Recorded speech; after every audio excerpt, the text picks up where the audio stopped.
சரி, ஒரு கன்வென்ஷனுக்கு நீங்க எடுத்துங்களேன், ஒரு 5 லட்சம் ரூபாய் செலவாகுதுன்னு வச்சுங்களேன். இப்போ ஒரு பாட்டுக்கு வந்து குறைஞ்சபட்சம் ஒரு 50,000 ரூபாய் பாடல் ஊழியத்துக்கு சும்மா தோராயமா பொண்ணு ஒரு 50,000 ரூபான்னு வச்சு அவ்வளோதான். அது 50,000 நான் நிறைய ஆகுன்னு நினைச்சேன். அது வந்து அவங்கவுங்களுடைய ஒர்த்தை பொறுத்து இருக்குது. இப்போ பாடல் ஊழியத்துக்கு நீங்க 10 லட்சத்துக்கும் பாட்டு போடலாம், 5 லட்சத்துக்கும் பாட்டு போடலாம், 1 லட்சத்துக்கும் போடலாம்.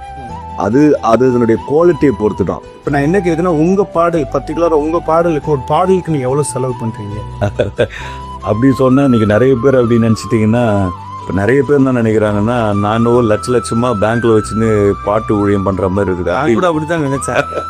அதாவது நல்லா தெரிஞ்சுக்கணும், பணம் இருக்கிறவங்க இந்த பாட்டு ஊழியத்தை பண்ணவே முடியாது.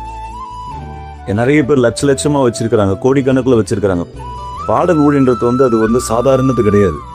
அதுக்கு அழைப்பு இருக்கணும், அதுக்கு தரிசனம் இருக்கணும், இல்லைன்னா வந்து சஸ்டெயின் பண்ண முடியாது. சில பாட்டு வந்து நமக்கு வந்து பெருசா அளவுக்கு நமக்கு ஹிட் ஆகாது.